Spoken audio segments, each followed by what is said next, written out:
Tiens, en voyant Armand Wagnin, il me signalait que, vous savez que maintenant les cours sortent en DVD. Allez, ça arrive. Le son c'est bon? Qu'est-ce qui va pas?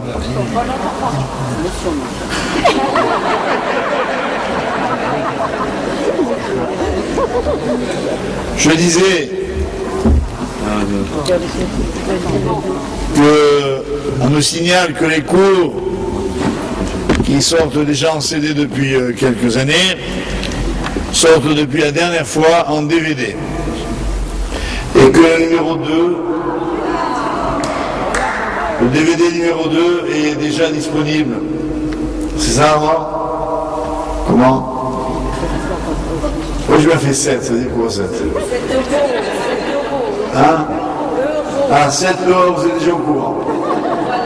7 euros.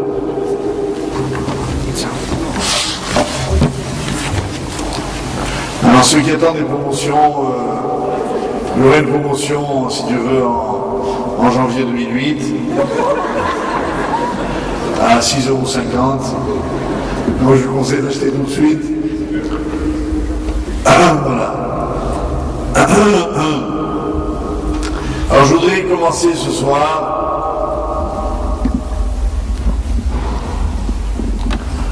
à vous parler de ce qui va arriver demain soir dans le calendrier juif, qui est le nouveau mois, le Rosh Chodesh Adar, le nouveau mois de Adar. Comme vous le savez déjà sûrement, cette année, il y a 2 mois de Adar. Une rapide explication, au début, excusez-moi, technique, pour vous rappeler que l'originalité du calendrier juif, c'est qu'il est à la fois solaire et lunaire. Lunaire pour la fixation des dates des événements, le 15 Shevat, le 14 Adar pour Purim, le 15 Nissan, Pessah, etc. Mais qu'au niveau du compte des années, nous suivons le compte solaire. Ce qui veut dire que lorsque l'on dit, par exemple, que nous sommes en 5765, il s'agit de 5765 années solaires, depuis la création de Adam Arishon. Et ainsi de suite pour tous les décomptes que nous faisons. Quand on dit par exemple que la Torah a été donnée au Sinaï en l'an 2448, c'est des années solaires. Or, bien évidemment, la difficulté n'échappe à personne, ce qui fait que d'ailleurs, nous sommes les seuls à faire comme ça. Le christianisme a choisi des années lunaires, solaires, 1er janvier, 31 décembre, 365 jours, écart, ce qui veut dire que tous les 4 ans, il y a 29 jours en février, et le tour est joué. L'islam a choisi les années lunaires, bien que cela ne corresponde à aucun événement astronomique, puisque il n'y a que des mois lunaires, il n'y a pas d'année lunaire. Le mois lunaire, c'est le cycle de la Lune autour de la Terre. Tandis que l'année solaire, elle, en fait, le Soleil ne bouge pas. C'est la Terre qui effectue, vous le savez, une ellipse autour du Soleil. Elle ne se retrouve au même endroit qu'au bout de 365 jours. En fait, un peu plus, 12 heures et quelques minutes. 44 minutes pour les précis. Mais comment faire pour concilier les deux calendriers? Justement, on ajoute un mois de Hadar. On ajoute un mois supplémentaire. Nos Haramim qui ont établi le calendrier il y a presque 2000 ans ont raisonné ainsi, en ajoutant un mois de plus, 7 fois, tous les 19 ans, on n'a qu'une heure de retard sur 19 ans, ce qui est somme toute négligeable. Ce qui veut dire que lorsque vous cumulez depuis la sortie d'Égypte, qui s'est déroulée il y a environ 3300 ans, le nombre de cycles de 19 ans, vous verrez qu'au total, en prenant même 1 heure de retard tous les 19 ans, ça fait guère qu'un jour et quelques de différence. Ce qui veut dire que Pessah, par exemple, cette année sera célébré à quelques heures près, à la même date que celui de la sortie d'Égypte. Mais le compte, évidemment, est un peu complexe. 7 fois tous les 19 ans, ça fait à peu près tous les 3 ans. Il y a donc un mois que l'on ajoute. Mais pourquoi celui-là? Les Tunisiens diront que c'est parce que les mois des poissons. Ce qui n'est d'ailleurs pas inexact, puisque vous savez que chaque mois a un signe du zodiaque qui lui est propre, que le mois de Hadar est celui des poissons. Mais la raison plus sérieuse, c'est que la Torah, en parlant de Pessah, a dit Ki bechodesh ha'aviv yatsatem miMitzrayim, car vous êtes sortis d'Égypte au mois de Aviv. La Torah appelle Nissan Aviv. Et Aviv veut dire en hébreu le printemps. Donc, Pessah doit toujours être au printemps dans l'hémisphère nord. Voilà pourquoi le mois supplémentaire est ajouté juste avant Pessah. C'est-à-dire le dernier des 12 mois lunaires. Et donc on appelle Hadar Ve'Hadar. Maintenant, c'est ça que je voudrais expliquer de façon un peu plus, on va dire, approfondie. Pourquoi ce mois s'appelle Hadar? Les mois hébraïques ont tous des noms qui correspondent en fait à des significations très profondes.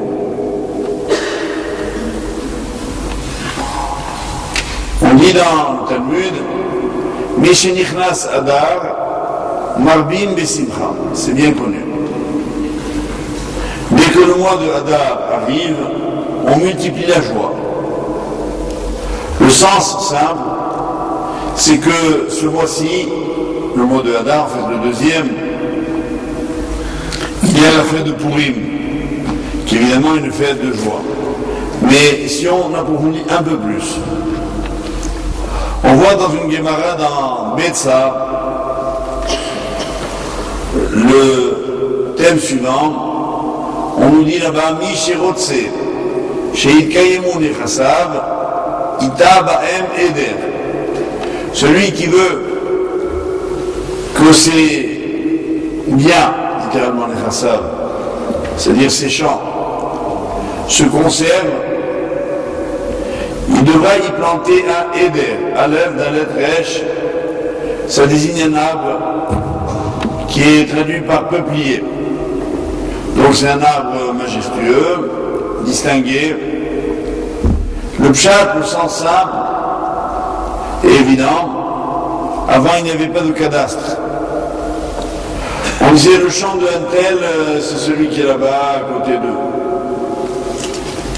Donc, une fois, par exemple, le père décédé, que les héritiers se transmettent le champ de génération en génération, quel signe pouvait le distinguer? On disait, si le père avait eu la bonne idée, il plantait un arbre majestueux, tout le monde dira, le champ de un tel, c'est là où il y a le peuplier. C'est le sens donc simple de cette Gemara. Maintenant, si on approfondit un peu plus, on parle de celui qui veut conserver ses biens. Entre parenthèses, d'ailleurs, le mot de Nechassim, qui désigne ici les biens immobiliers en fait, est un terme lui-même évocateur. Il vient de la racine kisouille, qui veut dire caché. Donc les biens, c'est en fait un mot qui veut dire quelque chose de caché. Ça veut pas dire qu'il faut cacher ce que l'on a. D'ailleurs, on aurait bien du mal pour l'immobilier. C'est par définition visible. Mais le Shem Ishmael nous explique, à partir de la Kabbalah, que dans toute acquisition, il y a deux niveaux. Le Kinyan Chitzonim et le kinyan penimi en hébreu. Ça veut dire l'acquisition superficielle, extérieure, et l'acquisition intérieure. Qu'appelle-t-on kinyan chitzoni? Vous achetez un appartement, un immeuble, un champ, vous faites un acte notarié, vous payez au propriétaire, il est à vous. Ça s'appelle kinyan chitzoni. J'ai donc une preuve que c'est à moi, j'ai dûment payé mon bien, je l'ai acquis. Oui. Mais ce bien, disons Haramim, demeure vulnérable. Entre autres, il est d'ailleurs vulnérable au regard de l'autre. En effet, malheureusement, dans la nature humaine, selon le Talmud, l'un des 3 vices les plus répandus, après l'orgueil et le désir, il y a la jalousie, qui sont les 3 maux les plus terribles de l'humanité. Donc, ce que nous avons peut être convoité par autrui. Et alors, c'est pourquoi d'ailleurs dans le monde, il y a des règles, il y a des lois, et tout juif est attaché au respect des lois, notamment dans le pays dans lequel il vit. La fameuse phrase qui est souvent mal comprise, Dina de Malchuta Dina, la loi du pays est la loi, s'applique dans le Talmud précisément dans ce domaine aux relations, notamment d'héritage, aux procédures civiles, de protection des biens, que tout juif, même pratiquant, se doit de respecter. Selon la Torah, le juif doit payer ses impôts régulièrement, il doit faire les choses dans la légalité de l'état dans lequel il vit. Pas seulement pour éviter un chilou Hashem. Telle est la lacha. Mais ce kinyan est quand même fragile à un autre niveau. Pas seulement parce qu'il peut y avoir des gens violents qui veulent s'emparer du bien d'autrui, mais parce qu'il y a aussi l'œil agressif d'autrui, qu'on appelle le aïn hara, le mauvais œil, sur lequel je voudrais vous dire une chose très simple. D'abord, il ne faut pas y croire. Il y a beaucoup de gens, je ne vous dis pas ce qu'ils ne font pas de peur du aïn hara. Il y a des gens, je suis très sérieux, qui ne vivent pas à cause de cela. C'est totalement ridicule. Ceci étant, on me bannit une chose, c'est que le regard d'autrui peut être une interpellation devant Hachem.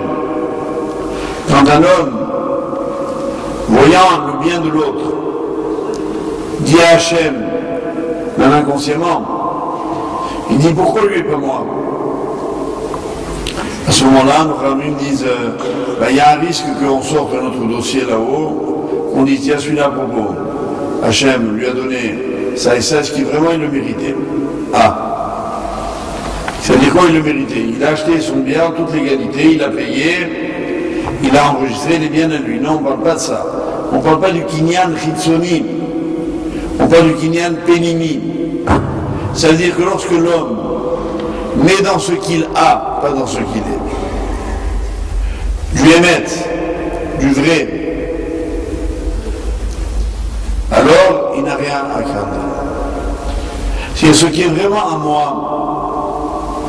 C'est pas seulement ce que j'ai acheté, c'est ce dont je me sers pour la mitzvah, ce dont l'acquisition m'est légitime au plan de ma vocation spirituelle.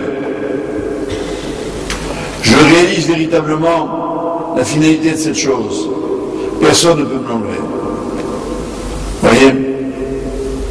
Et notamment, dans les biens matériels, c'est pas tellement, excusez-moi, c'est pas tellement évident à réaliser. Alors il faut procéder à un kinyan penimi. Comment est-ce qu'on procède au kinyan penimi? À l'acquisition intérieure, intériorisée de l'objet, en le reliant à la mitzvah. Pour cela, il faut soi-même se travailler. Vous constaterez que la plupart des choses que les hommes possèdent, c'est pour une raison très simple, qui s'appelle le choufoni. Choufoni, c'est matovu. Ça veut dire le fait de vouloir se montrer plus beau, plus riche, plus important. Ça, c'est pas un kinyan. Par contre, quand quelqu'un, ce qu'il a, il s'en sert pour le bien, pour la mitzvah, même c'est beau, il n'a pas à avoir peur. Même ça va engendrer peut-être des convoitises. On n'a pas, quand on fait le bien, on n'a pas à craindre le mal. C'est quand justement on ne fait pas le bien qu'il y a lieu de se poser des questions. Maintenant, à propos de cette citation, il y a une façon très forte qu'ont les Chachamim d'expliquer comment est-ce que l'on acquiert véritablement quelque chose, le kinyan pélimi. Relisons le texte que j'ai cité. Celui qui veut conserver ses biens, premier sens, plantera un peuplier. Deuxième sens, plantera dedans Éder. Éder, référence à Adar. Adar, quel est le mois, quel est son symbole? C'est la joie, la simcha. Donc, faire les choses avec joie. Voilà ce qui donne à l'homme la légitimité spirituelle dans la question d'un objet. Mais comment est-ce que la joie, la simcha, dans la vie, elle vient? Elle vient quand l'homme a la vie.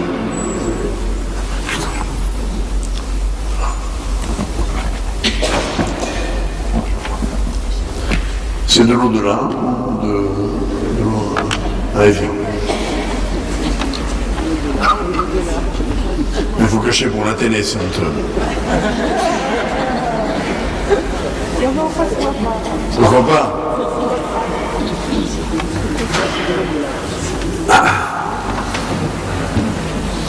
J'ai les caméramans, ce n'est pas de l'eau d'Evian. On dirait, mais...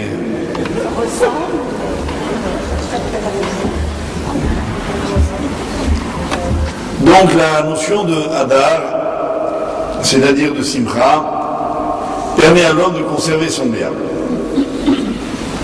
Et j'étais en train d'expliquer que la Simcha, chez une personne, est provoquée par un événement qui le fait habiter par la joie.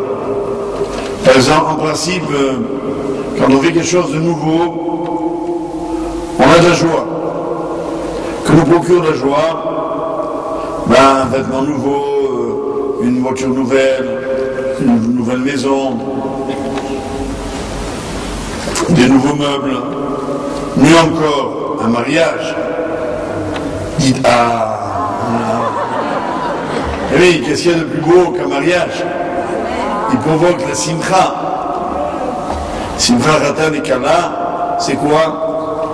C'est pas comme on dit dans les romans l'eau de rose qui s'aiment. Ça c'est... Non, simplement parce qu'ils font quelque chose de nouveau. Ils entrent dans une vie nouvelle. Tout événement qui innove provoque la joie. Bon, comme en principe on se marie une fois, on a sa bar mitzvah une fois, on a sa brit mina une fois, on voulait être heureux dans la vie 3 fois, ça fait un peu court. Pas du tout, sinon frère mieux. Tous les jours, il est dit, Yivdou et Hachem et Simcha. Servez Dieu dans la joie. Et comment je peux servir Dieu dans la joie? En considérant que ce que je fais est nouveau. Mais attention, ma prière du soir que j'ai faite ce soir, au Hachem hier, et avant-hier, etc. Comment voulez-vous que j'innove quand je n'achète pas un vêtement nouveau, etc. Mais les Chachamim nous disent que c'est justement ça qu'il faut créer dans la vie. faut dans la vie avoir l'énergie de se mobiliser pour voir dans la vie, même des événements que l'on connaît, même dans les personnes que l'on connaît, la joie que procure la nouveauté. C'est possible. On peut rester toute sa vie avec la même femme en la découvrant tous les jours. C'est vrai, non, en fait, c'est ça véritablement l'amour. L'amour, c'est pas une fois on s'est aimé et puis on va se voir ou pas.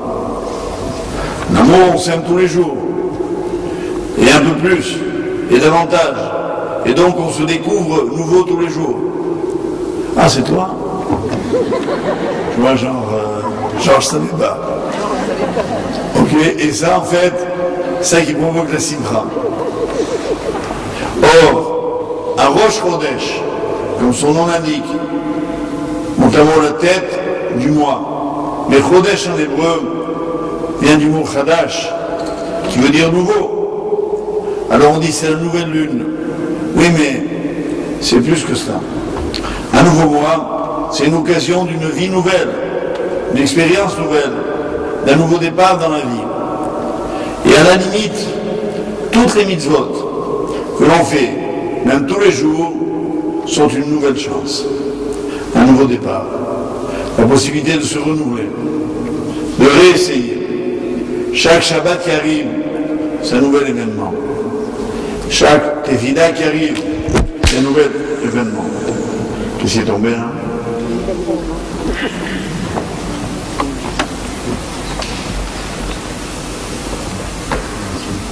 Rien de grave. Donc, voilà comment un juif de la Torah devrait vivre. À chaque instant, il s'étonne de redécouvrir la vie. Je vous dirais d'ailleurs que c'est le meilleur moyen d'être heureux. Même des choses tout à fait banales. Je vous ai déjà dit, il me semble, une fois que, après mon accident de santé, quand pour la première fois je me suis mis debout, j'avais l'impression que je ne m'étais jamais mis debout. Quand j'ai marché, c'était un rêve. Et d'ailleurs, les Haramim qui nous disent tous les matins de faire des berachot, nous disent dans les berachot, Amechin mitzvah degaver, béni soit-tu éternel, qui dispose les pas de l'homme. Et tout de suite après on dit, Baruch Hashem Elokeinu melech haolam, she'asani kol sorki, béni soit-tu éternel qui m'a donné tout ce dont j'avais besoin. C'est dit juste après la marche. Moi j'ai expérimenté ça. Pourtant, je marchais depuis des décennies, mais je ne m'étais jamais aperçu que c'était tellement extraordinaire de marcher. J'avais bien vu en voyant les tout petits enfants, quand ils font le premier pas, vous avez vu, quand les enfants ont 1 an, ou un peu plus ou un peu moins, qui font le premier pas, tout le monde est là ébahi. Oh, qu'est-ce qu'il fait? Il marche, qu'est-ce qu'il marche? Tout le monde marche. Comme lui marche pour la première fois. Alors quand on est adulte et qu'on remarche pour la première fois, c'est une émotion extraordinaire.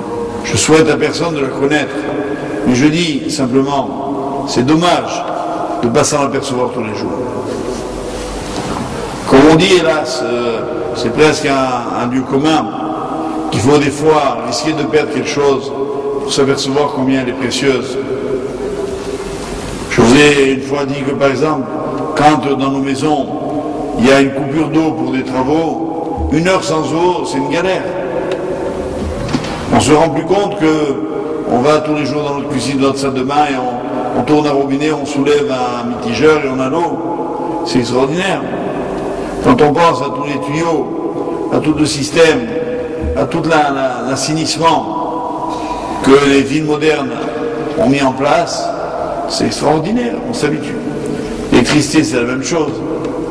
Quand on a une coupure de courant, il n'y a pas seulement du froid, il y a de l'inconfort, on ne sait plus vivre. Et ainsi de suite. Et en fait, le monde du Shabbat est un monde dans lequel on apprend à se passer des objets pour avoir la joie de les retrouver. Quand un samedi soir, on réallume la lumière, pour ceux qui sont chômés Shabbat, pour réaliser vraiment d'une redécouverte. D'ailleurs, on fait une bénédiction, Boré Meoréaèche. Béni soit l'éternel qui crée la flamme. Alors les gens pourraient se moquer de nous, mais pas du tout. Voilà pourquoi nous les Juifs, on continue de s'étonner de la vie. On continue de s'émerveiller des petites choses très simples. Si bien que, si je me suis bien fait comprendre, toutes les mitzvot sont une occasion de simcha. Et la simcha, c'est l'écran qui permet à l'homme de conserver d'abord les émotions intactes et lui permet d'être heureux tout le temps. Or, ça ne dépend que de nous. La simcha ne s'achète pas dans les grands magasins. La simcha ne s'alimente pas par des événements exceptionnels. La simcha se recrée à chaque instant. Et l'énergie est en nous. Et l'homme doit à chaque fois se déshabituer de choses simples pour avoir le bonheur de les retrouver. Quand par exemple, à Kippour, on jeûne, vous savez comment on mange bien après Kippour? C'est un kiff dans le café d'après Kippour.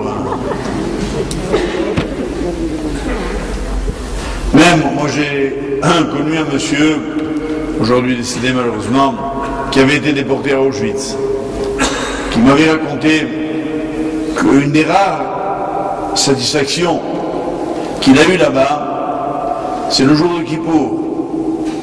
Quand il était à Auschwitz, qu'on leur donnait tous les jours une soupe infâme dans laquelle se promenait un vague morceau de légumes, et que d'ailleurs souvent le nazi donnait un coup de botte pour la verser par terre exprès, pour que les détenus la lèchent par terre, pour les humilier davantage. Il a dit: le jour où j'ai vraiment éprouvé de la joie, c'est quand, à Kippour, il est venu avec sa soupe et que j'ai dit: aujourd'hui je ne mange pas. Évidemment, ils crevaient tous de faim. Mais choisir de ne pas manger, quel bonheur. Les gens qui ne mangent pas généralement parce qu'ils sont pauvres, parce qu'ils n'ont rien à manger. Mais nous, on a à manger et on ne veut pas manger. Résultat, on n'a pas le même contact avec la nourriture. J'ai un peu voulu d'ailleurs de ne pas vous avoir parlé plus tôt de ce que nous avons fait dans notre communauté hier, le 6 février, le Tani Dibour, le jeûne de la parole. Une fois par an, je crois en avoir parlé ici il y a longtemps, on fait un jeûne de la parole. Ça veut dire que pendant une journée, on ne parle pas. On ne fait que lire des Teilim, du matin au soir. C'est une journée d'une puissance extraordinaire, vraiment à laquelle je vous invite une fois à participer, parce que d'abord c'est très prenant, c'est très fatigant. Il faut prier, prier, prier, prier. Comme je vous avais déjà dit une fois que Kippour, par exemple, moi je ne vois pas passer. Quand c'est fini, je dis: ah, déjà. Les gens, vous les voyez, ils tirent de la langue comme ça, ils sont là, ils se traînent et tout. Et croyez-moi, je ne suis pas plus costaud qu'eux, au contraire. Hein. Et quand on est motivé, la tête, elle tire le corps. Alors hier, c'est une journée où on ne pouvait pas dire un mot. Croyez-moi, ça vous manque, surtout des bavards comme moi. La plus grande punition de ne pas pouvoir parler. Mais de ne pas pouvoir parler parce qu'on a choisi de ne pas parler, pas par maintenant parce qu'on est muet, parce qu'on a décidé de se taire, c'est une grande joie. Donc vous voyez tous ces exemples-là de la vie quotidienne viennent tous vous montrer comment c'est facile. Se priver volontairement d'une chose pour mieux l'apprécier, c'est finalement une des façons très simples de trouver le bonheur. La Gemara dit: la joie du pauvre, c'est quand il retrouve ce qu'il a perdu. Le pauvre, il ne peut rien s'acheter. Il y a des gens qui font les magasins rue du Faubourg Saint-Honoré. Vous voyez, puis il y a des gens qui n'ont pas les moyens. Même dans les grands magasins, ils ne peuvent pas aller acheter une bricole. Puis ils ont un objet, quelle qu'en soit la valeur, ils le perdent. Vous avez vu comment on est malheureux quand on a perdu ce qu'on a. Puis on retrouve cet objet. Ah, quel plaisir. Vous voyez. Et en fait, la Gemara dans Kiddushin dit que le vrai bonheur du mariage, c'est ça. Khamim disent que une des raisons pour laquelle Akadosh Baruch Hu, en créant la femme, l'a créée à partir d'une côte de l'homme, parce qu'en fait, tout homme, quand il naît, il lui manque sa côte. Alors il va la chercher. Quand il la trouve, il a trouvé ce qu'il a perdu. la notion, on peut dire, philosophique du mariage juif, c'est de retrouver ce qu'on a perdu. Voilà pourquoi c'est une telle joie. Le plus dur, c'est de rester heureux après. Parce que ça ne dépend que de nous. Le jour du mariage, c'est facile. On a mis une belle robe nouvelle, un beau costume, on a des invités, on fait une fête. Donc il faut faire exprès de ne pas être heureux ce jour-là. Mais être heureux après, ça ne dépend que de nous. Voilà l'enseignement donc de ce mois de Hadar et du Rosh Chodesh en général, et au-delà de toute mitzvah de façon particulière. Alors je voudrais vous parler de deux petites choses qui sont directement liées au thème que je viens d'évoquer. La première, est-ce que l'homme est véritablement libre? La Torah ne fait pas de la liberté un problème philosophique. Là, je parle de ça parce qu'on peut se demander, est-ce que je peux vraiment choisir d'être heureux?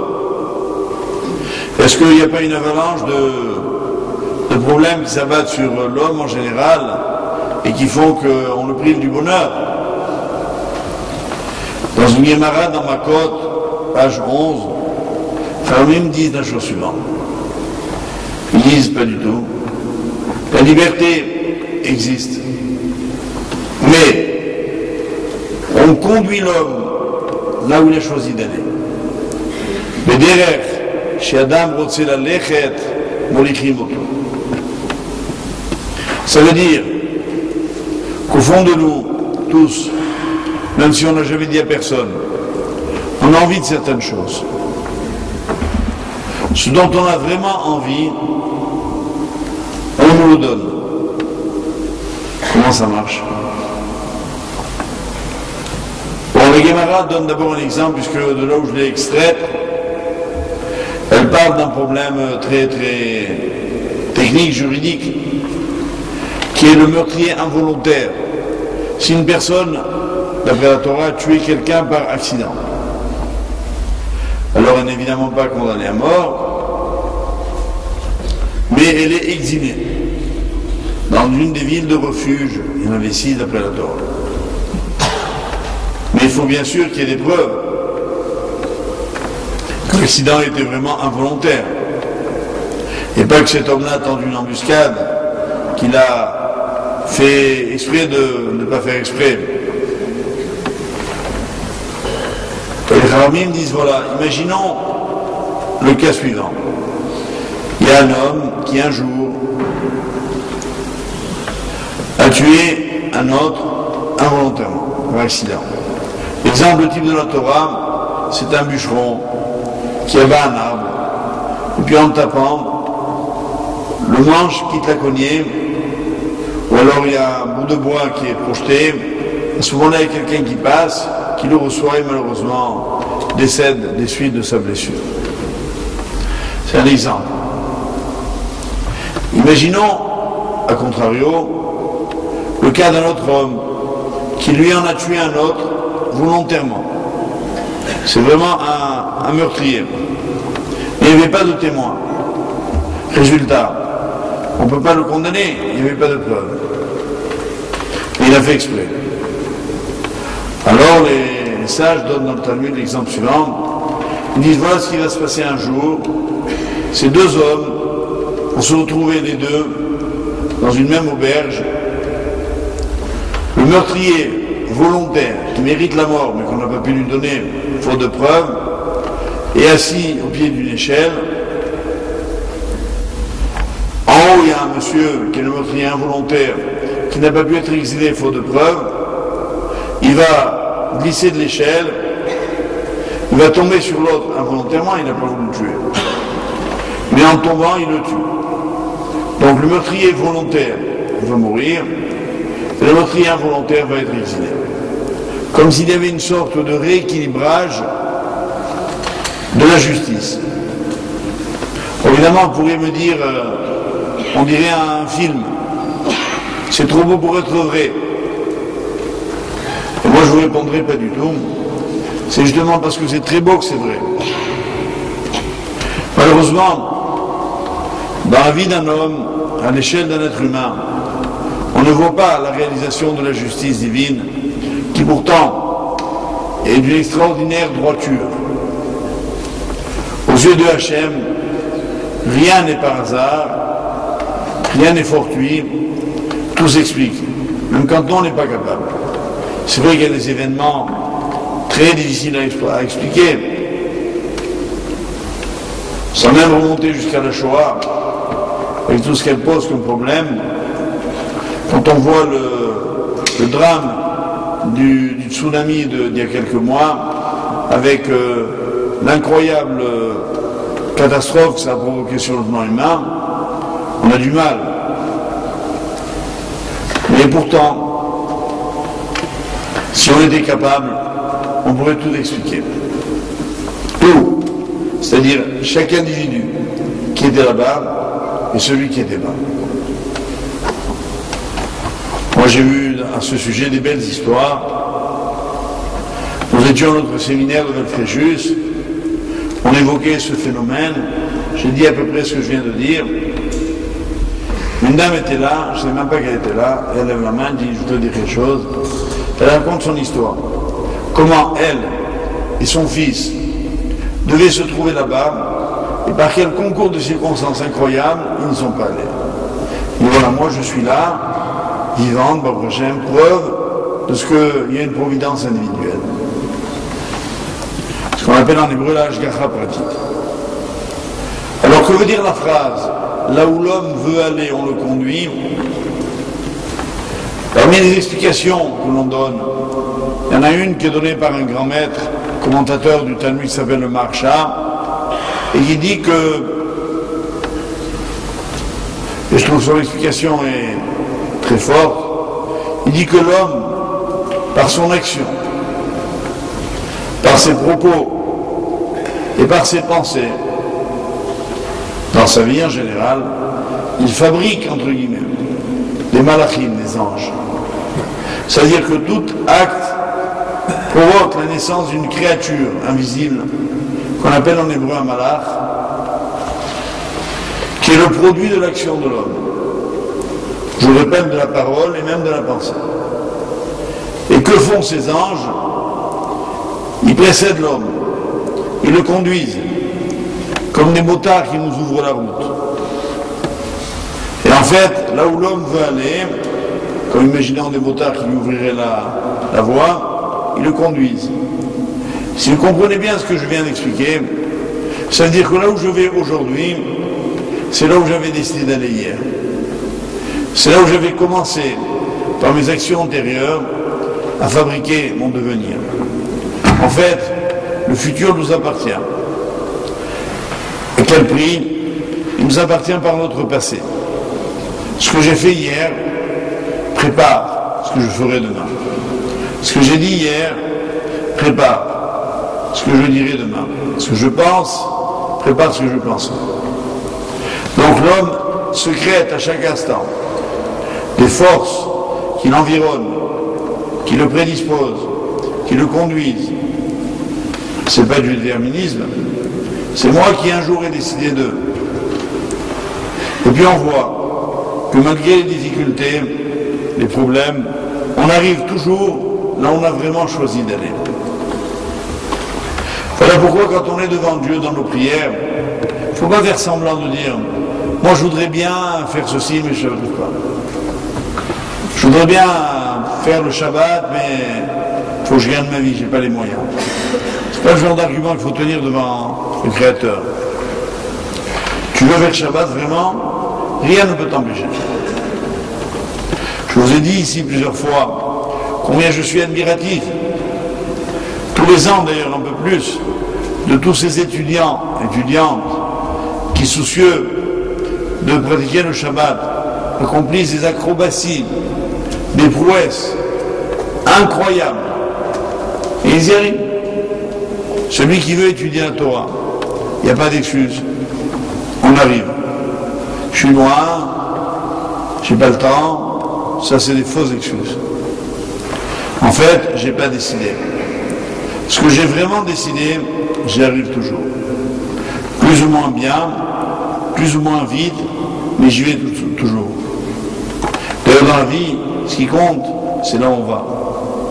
Peu importe comment on y va et quand on y arrive, mais on va là où on va. Donc c'est très beau de savoir que je suis le maître de mes destinées, toute proportion gardée bien sûr. Puisque le reste, l'imprévisible dépendra que de Hachem, lui qui me donne la vie, les moyens d'arriver. Mais en fin de compte, dans ma prière, tous les jours, j'ai qu'une chose à faire, vouloir. Si je veux vraiment. C'est comme ça que je disais dernièrement à mes élèves proches, j'ai honte de vous annoncer que je ne souhaite pas vraiment la venue du Mashiach, la construction du temple. Ni vous non plus d'ailleurs. Vous savez pourquoi? Parce qu'autrement Hachem nous l'aurait donné. Alors on a l'impression que ça ne dépend pas de nous. C'est faux. Tout le principe de la Torah, c'est que chaque homme a sa place. Chaque homme a son importance. Qui n'est pas l'importance sociale. Je ne suis pas président de la République, je ne suis pas général d'armée, je ne suis pas patron d'une grande entreprise, c'est pas vrai. Vous êtes quelqu'un, un homme, une femme. Devant Dieu, vous êtes l'égal de tous les autres. Vous avez votre importance, incontournable, votre volonté unique. Prenez donc la décision de choisir où vous voulez aller. Et là, si le cours de ce soir vous donne envie d'être quelqu'un d'heureux, qui vit dans la Sibra, vous aurez vite compris que ça ne dépend que de vous. Ce n'est pas une raison pour commencer à éclater de rire dans le cours, hein. Attendez un peu. Mais pour avoir une vie faite que de joie. Pas genre, ah si j'étais riche, vous voyez, je pourrais, je ferais, non, non. Ça c'est des alibis. Celui qui décide, il est ce qu'il est. Et il le sera. Maintenant, je voudrais juste vous citer un deuxième et dernier texte. À la fin de la Gemara de Makot, que j'ai terminé la semaine dernière, dans un cours que j'ai donné à Jérusalem à l'occasion de l'anniversaire de la mort de mon père,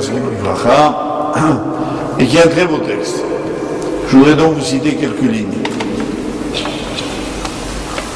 Ce texte nous raconte, on est juste après la destruction du temple de Jérusalem, le deuxième, par les Romains, donc dans la deuxième partie du 1er siècle de l'ère actuelle. Et là-bas, on nous raconte que 4 Achamim, Rabbi Elazar ben Azaria, Rabbi Yoshua, Rabbi Tarfon et Rabbi Akiba, arrivaient à Jérusalem. Quand ils ont vu de loin, au monde des Scopus, comme on l'appelle aujourd'hui, le monde duquel on voit le plus loin Jérusalem, le temple détruit, ils ont déchiré leurs vêtements. Quand ils sont arrivés tout près et qu'ils ont vu les ruines du temple, ils ont vu un chacal, raconte la Gemara, qui sortait de l'endroit du Saint des Saints du Kodesh et Kodashim. Ils sont mis tous à éclater en sanglots. Tous sauf un. Rabbi Akiba, en voyant la même chose que ses collègues, se met à rire. Or ses collègues lui disent « Pourquoi tu ris ?» Et lui leur demande « Pourquoi vous pleurez ?» Il dit « Comment ? La maison de Dieu est détruite et vous ne pleurez pas. L'endroit dans lequel la Torah disait que ne pouvait pénétrer que le Kohen Gadol, le jour de Kippour, après tant et tant de préparation dans la sainteté,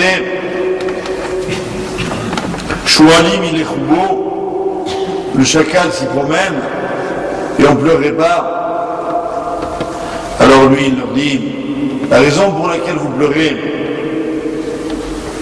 c'est celle pour laquelle moi je ris. Et il leur cite alors 2 textes. Un premier qui est du prophète Zacharie, dans lequel il dit que Hachem fera revenir son peuple sur sa terre, rebâtira le temple et annonce toutes les bonnes nouvelles de la fin des temps. Et ici d'un autre texte, prophète Micha, dans lequel là-bas on dit Sion, Sadet et Chalash. Et Sion, la ville de Jérusalem sera labourée avec la charrue, l'emplacement du temple. Alors Rabbi Akiva leur dit, tant que la prophétie de malheur ne s'était pas accomplie, je pouvais douter de la prophétie de bonheur. Va-t-elle s'accomplir? Maintenant que j'ai vu la prophétie de malheur, je suis sûr que la prophétie de bonheur va s'accomplir. Alors tous ont dit à Rabbi Akiva, Nichamtanu ou Nichamtanu. Tu nous as consolé, Akiva, tu nous as consolé. En fait, Rabbi Akiva donne une grande leçon d'optimisme, bien sûr. Il faut imaginer ce que c'est que le temple détruit, l'État d'Israël, le peuple d'Israël, les malheurs terribles qu'ont connus cette génération. Et puis Rabbi Akiva qui dit, je suis optimiste. Parce que maintenant j'ai vu que la prophétie de malheur s'est accomplie. Le commentateur dit quelque chose de très beau à ce sujet. Il dit pourquoi Rabbi Akiva a choisi, alors qu'il y a tant et tant de textes qui parlent de la destruction du temple, il a choisi ce verset qui dit « Jérusalem sera labourée par la charrue ». En fait, quand une charrue laboure, il a voulu indiquer le prophète deux choses. La première, c'est jusqu'où étaient allés nos ennemis dans leur volonté de raser complètement, puisque donc le temple avait été entièrement rasé, détruit. Quand on passait la charrue, comme sur un vulgaire champ, c'est pour dire, voyez, il ne reste plus rien. Tout est mort. Il y avait une autre idée également, celle qui a retenu Rabbi Akiva. C'est que lorsque l'on laboure, c'est qu'un jour, on va semer. Et qu'un jour, ça va germer. Et qu'un jour donc, il y aura de nouveau la joie comme il y a eu la tristesse. Cette même idée, vous la retrouvez dans une tradition qui dit que le jour de Tisha B'Av, le Mashiach est né. Dans les 4 dernières heures de Tisha B'Av, et donc le jour d'une femme qui conclut une période très triste de 3 semaines, qui va crescendo avec les 9 jours de Tisha B'Av, puis les semaines de Tisha B'Av et la journée de Tisha B'Av. Quand on arrive à la fin du jeûne un peu avant, on lève un peu la tristesse du jeûne. Les différents usages. Évidemment, on ne peut pas manger avant la tombée de la nuit, mais différents petits minagim qui indiquent bien que maintenant, quelque part, on est un peu soulagé. Pourquoi? On dit que le Mashiach naît dans les 4 dernières heures de Tisha B'Av. Quelle est l'idée? C'est celle que je viens d'expliquer. C'est-à-dire dans le plus profond de la douleur, du deuil, de la tristesse, c'est de là que germe la consolation. C'est de là que viendra la rédemption d'Israël. Alors je voudrais donc par là conclure en rappelant tous ceux qui, pessimistes, se laissent bercer par toutes les annonces que l'on entend ici ou là, parlant de la souffrance des Juifs, des difficultés qu'a Israël, de l'insécurité dans laquelle on vit ici et là. Détrompez-vous. Quand on atteint l'endroit le plus bas, on est condamné à remonter. C'est ce qui va se passer. Et la joie maintenant va être évidemment pour nous provoquée par les événements de la fin des temps.